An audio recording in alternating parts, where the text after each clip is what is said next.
ॐ श्री परमात्मने नमः। अथ षष्ठोऽध्यायः। आत्मसंयमयोगः। श्रीभगवानुवाच अनाश्रितः कर्मफलम् कार्यं कर्म करोति यः स सन्न्यासी च योगी च न निरग्निर्न चाक्रियः यं सन्न्यासमिति प्राहुः योगं तं विद्धि पाण्डव न ह्यसन्न्यस्तसङ्कल्पः योगी भवति कश्चन आरुरुक्षोर्मुनेर्योगं कर्म कारणमुच्यते योगारूढस्य तस्यैव शमः कारणमुच्यते यदा हिनेन्द्रियार्थेषु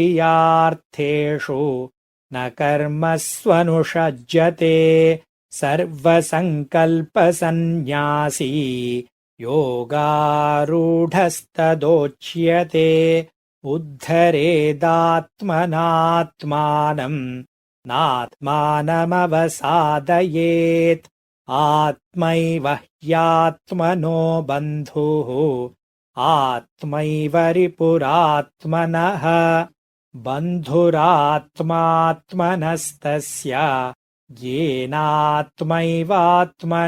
जितः अनात्मनस्तु शत्रुत्वे वर्तेतात्मैव शत्रुवत् जितात्मनः प्रशान्तस्य परमात्मा समाहितः शीतोष्णसुखदुःखेषु तथा मानापमानयोः ज्ञानविज्ञानतृप्तात्मा कूटस्थो विजितेन्द्रियः युक्त इत्युच्यते योगी समलोष्टाश्मकाञ्चनः सुहृन्मित्रार्युदासीनमध्यस्थद्वेष्यबन्धुषु साधुष्वपि च पापेषु समबुद्धिर्विशिष्यते योगी युञ्जीत सततम् आत्मानं रहसि स्थितः एकाकीयत चित्तात्मा निराशीरपरिग्रहः शुचौ देशे प्रतिष्ठाप्य स्थिरमासनमात्मनः नात्युच्छ्रितं नातिनीचं चैलाजिनकुशोत्तरम् तत्रैकाग्रं मनः कृत्वा यतचित्तेन्द्रियक्रियः उपविश्यासने युञ्ज्यात् योगमात्मविशुद्धये समं कायशिरोग्रीवं धारयन्नचलं स्थिरः सम्प्रेक्ष्य नासिकाग्रं स्वं दिशश्चानवलोकयन् प्रशान्तात्मा विगतभिः ब्रह्मचारिव्रते स्थितः मनः संयम्य मच्चित्तः युक्त आसीत मत्परः युञ्जन्नेवं सदात्मानं योगी नियतमानसः शान्तिं निर्वाणपरमां मत्संस्थामधिगच्छति नात्यश्नतस्तु योगोऽस्ति न चैकान्तमनश्नतः न चातिस्वप्नशीलस्य जाग्रतो नैव चार्जुन युक्ताहारविहारस्य युक्तचेष्टस्य कर्मसु युक्तस्वप्नावबोधस्य योगो भवति दुःखः यदा विनियतं चित्तम् आत्मन्येवावतिष्ठते निःस्पृहः सर्वकामेभ्यः युक्त इत्युच्यते तदा यथा दीपो निवातस्थः नेङ्गते सोपमा स्मृता योगिनो यतचित्तात्मा चित्तस्य युञ्जतो योगमात्मनः यत्रोपरमते चित्तम् निरुद्धं योगसेवया यत्र चैवात्मनात्मानं पश्यन्नात्मनि तुष्यति सुखमात्यन्तिकं यत्तत् बुद्धिग्राह्यमतीन्द्रियम् वेत्ति यत्र न चैवायं स्थितश्चलति तत्त्वतः यं लब्ध्वा चापरं लाभं मन्यते नाधिकं ततः यस्मिन् स्थितो न दुःखेन गुरुणापि विचाल्यते तं विद्यात् दुःखसंयोगवियोगं योगसंज्ञितम् स निश्चयेन योक्तव्यः योगो निर्विण्णचेतसा सङ्कल्पप्रभवान् कामान् त्यक्त्वा सर्वान् शेषतः मनसैवेन्द्रियग्रामम् विनियम्य समन्ततः शनैः शनैरुपरमेत् बुद्ध्या धृतिगृहीतया आत्मसंस्थं मनः कृत्वा न किञ्चिदपि चिन्तयेत् यतो यतो निश्चरति मनश्चञ्चलमस्थिरम् ततस्ततो नियम्यैतत् आत्मन्येव वशं नयेत् प्रशान्तमनसं ह्येनं योगिनं सुखमुत्तमम् उपैति शान्तरजसं ब्रह्मभूतमकल्मषम् युञ्जन्नेवं सदात्मानं योगी विगतकल्मषः सुखेन ब्रह्म संस्पर्शम् अत्यन्तं सुखमश्नुते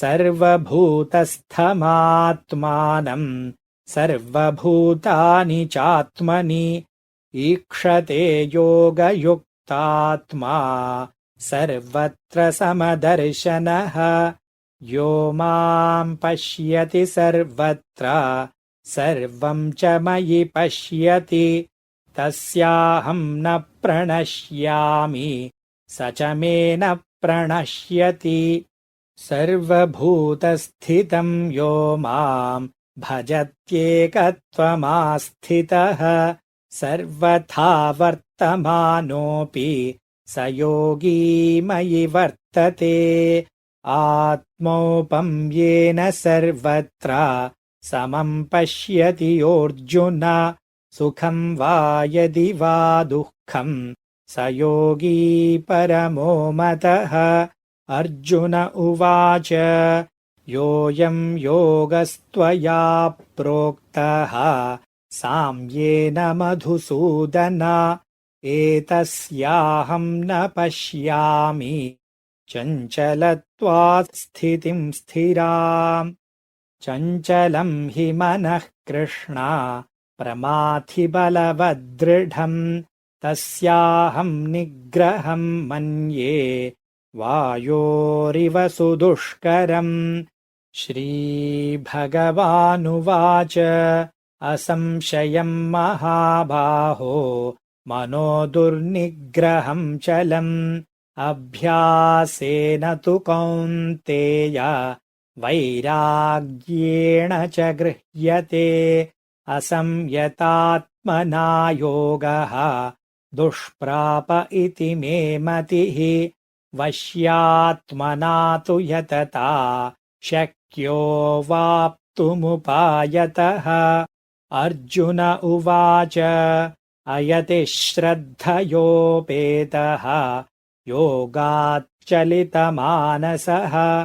अप्राप्य योगसंसिद्धिं कां गतिं कृष्ण गच्छति कच्चिन्नो भयविभ्रष्टः छिन्नाभ्रमिव नश्यति अप्रतिष्ठो महाबाहो विमूढो ब्रह्मणः पथि एतन्मे संशयं कृष्ण छेत्तुमर्हस्य शेषतः त्वदन्यः संशयस्यास्य छेत्ता न ह्युपपद्यते।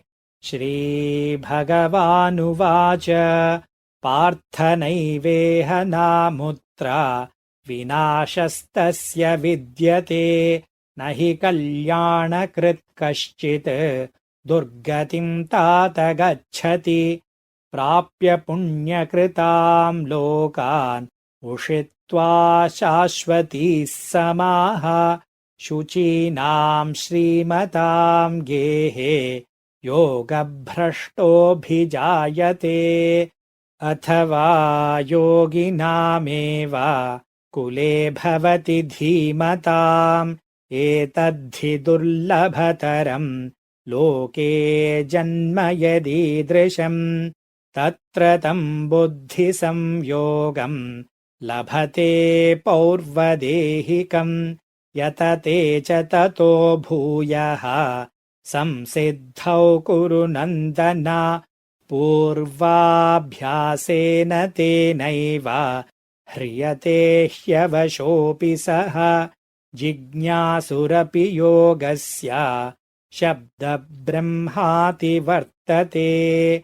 प्रयत्नाद्यतमानस्तु योगी संशुद्धकिल्बिषः अनेकजन्म संसिद्धः ततो याति पराम् गतिम्। तपस्विभ्योऽधिको योगी ज्ञानिभ्योऽपि मतोऽधिकः कर्मिभ्यश्चाधिको योगी तस्माद्योगी भवार्जुन। योगिनामपि सर्वेषाम् मद्गतेनान्तरात्मना श्रद्धावान् भजते यो माम् स मे युक्ततमो मतः। ॐ तत्सदिति श्रीमद्भगवद्गीतासु उपनिषत्सु ब्रह्मविद्यायाम् योगशास्त्रे श्रीकृष्णार्जुनसंवादे आत्मसंयमयोगो नाम षष्ठोऽध्यायः।